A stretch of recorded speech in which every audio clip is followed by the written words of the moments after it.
লোকনৃত্য সম্ৰাট নৃত্যৰত্ন নৃত্যাচাৰ্য শান্তুমণি শৰ্মা আৰু ৰং বসন্ত সম্ৰাজ্ঞী বৰদৈ জিলা বিহুৱতী অসম কুঁৱৰী অলিম্পিকা ভূঞা পৰিচালনাৰে এইবাৰ বিহু মঞ্চলৈ পুনৰ সাজু হৈছে চিনাকি সাংস্কৃতিক গোষ্ঠী। এক নিভাঁজ কাহিনী আৰু আকৰ্ষণীয় কোৰিঅ'গ্ৰাফীৰে নৃত্য গীতৰ অপূৰ্ব সমাহাৰে এইবাৰ বিহু মঞ্চত পৰিৱেশন হ'ব সংগীতালক্ষ্য ৰংজুলিৰ ৰামধেনু। যোগাযোগ 801181310600240542 নম্বৰত। এইবাৰ মানে মই এনেকুৱা ধৰণৰ লিখিছোঁ, নাটকখনৰ বা আলক্ষ্যখনৰ কাহিনী এনেকুৱা হৈছে যে আজিকালি হৈছে ধন টকা পইচাৰ ওপৰত মানুহে বেছি গুৰুত্ব দিছে। গতিকে এই ধন টকা পইচা যে সৰ্বোচ্চ নহয়, সেই তাৰ ওপৰতেই মই নাটকখন মানে আৰম্ভ কৰিছোঁ। আৰু এটা কথা এইখিনিতে মই কৈ যাওঁ যে আজিকালি মানুহৰ যিটো প্ৰেম ভালপোৱা লাহে লাহে মানে এইবিলাক কমি আহিছে। মানুহে মানে টকা পইচাৰ ওপৰত বেছি গুৰুত্ব দিছে বা মোবাইলৰ ওপৰত বেছি মানুহ গুৰুত্ব দিছে। এই এনেকুৱা ধৰণৰ কাহিনীটোৱে মই আগুৱাই লৈ গৈছোঁ, যিখিনি আমাৰ ল'ৰা ছোৱালী আজিকালি বেছিকৈ মোবাইলত ব্যস্ত হৈ থাকে। তাৰপিছত আমাৰ যিখিনি গাঁৱৰ কথা বতৰা সেইখিনি আচলতে নচলাই হৈছে বুলি মই ক'ব পাৰোঁ দেই। আজিকালি বেছিকৈ ইংলিছ শব্দ ব্যৱহাৰ কৰে বা গাঁৱৰ যিবিলাক শব্দ, এতিয়া মই লিখি দিছোঁ যে থুম খুন্দা শব্দটো বহুতে বুজি পোৱা নাই, পটাগুটি ঘিলাগুটি এনেকুৱা ধৰণৰ শব্দবিলাক বহুতে বুজিয়ে পোৱা নাই। মই আজি যেতিয়া আলক্ষ্যখন লিখিছোঁ বহুতে হয়তো বুজি পোৱা নাই, আৰু সেইকাৰণে মই তেনেকৈ অসমীয়া যিমান চহা শব্দ আছে এই আলক্ষ্যখনিত সিমান মানে মই চহা শব্দ ব্যৱহাৰ কৰিছোঁ, আৰু সকলোৱে মানে বুজি পোৱাকৈ মই নাটিকাখন লিখিছোঁ। আৰু মই ভাবোঁ যে এই নাটিকাখনৰ যোগেদি ৰাইজলৈ এটা মেছেজ যাব, খুব সুন্দৰ মেছেজ এটা যাব, যিটো মেছেজে ছাত্ৰ ছাত্ৰীৰ পৰা বা বয়োজ্যেষ্ঠ যিকোনো মানে লোককে প্ৰাধান্য দিব আৰু তেখেতসকলে উৎসাহিত হ'ব এই নাটিকাখন চাই পেলাই। এইটো 45 মিনিটমান হ'ব। একদম সুন্দৰ হৈছে। আৰু শান্তুমণি শৰ্মা ডাঙৰীয়া আৰু অলিম্পিকা ভূঞা বাইদেউ থকাৰ পিছত মই যদি অকণমান লিখি দিওঁ, তেখেতসকলে ইমান ধুনীয়াকৈ ৰসন সানি ভাল কৰি পেলাই আপুনি মানে মই ভাবিব নোৱাৰোঁ। পিছত মই ভাবোঁ এইখন ময়ে লিখিছোঁনে, এনেকুৱা এটা মনত মানে ভাৱ আহে।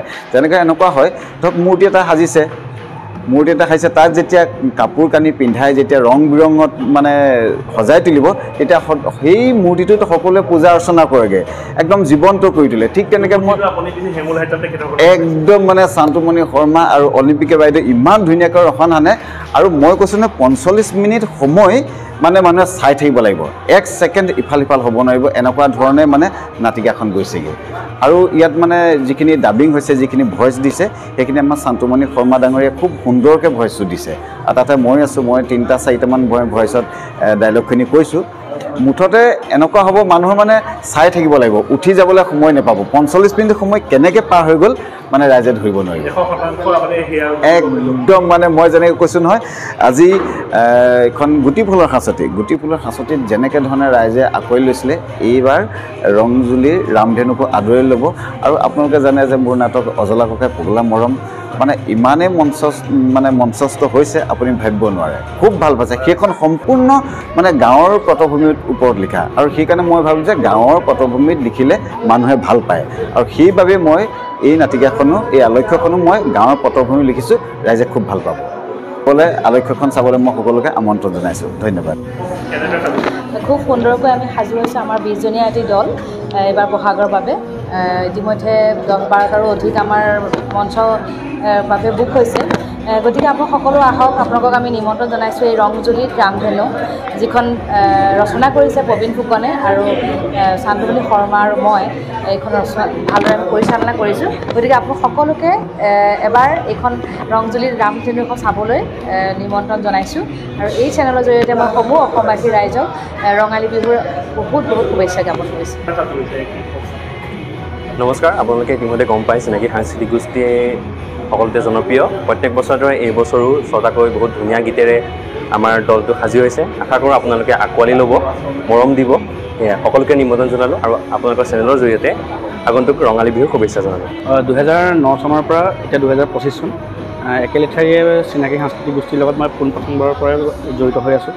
গুৰু শান্তমণি শৰ্মাৰ পৰিচালনাৰে এইবাৰ আমি ৰংজুলিত ৰামধেনু নামৰ এখন নৃত্যানুষ্ঠান আমি বিহু মঞ্চত প্ৰদৰ্শন কৰিম। অসমবাসী ৰাইজক মই ক'ব বিচাৰিছোঁ যে খুব ধুনীয়া এক নৃত্যানুষ্ঠান, আমাৰ লগত বহুতখিনি ছাত্ৰ ছাত্ৰী জড়িত হৈছে আৰু বিশেষকৈ দুগৰাকী অভিনেত্ৰী অসমৰ ভাল অভিনেত্ৰী তেখেতো আমাৰ লগত জড়িত হৈছে খুব ভাল পাব এটা খুব ধুনীয়া সংগীতালক্ষ্য প্ৰত্যেকগৰাকী অসমৰ ৰাইজক মই অনুৰোধ জনাইছোঁ আপোনালোকে চাবলৈ আহক আৰু আমাক নিমন্ত্ৰণ কৰক আপোনালোকৰ বিহু মঞ্চত যাতে আমাৰ অনুষ্ঠানটো চাই আপোনালোকে সঁচাকৈ খুব ভাল পাব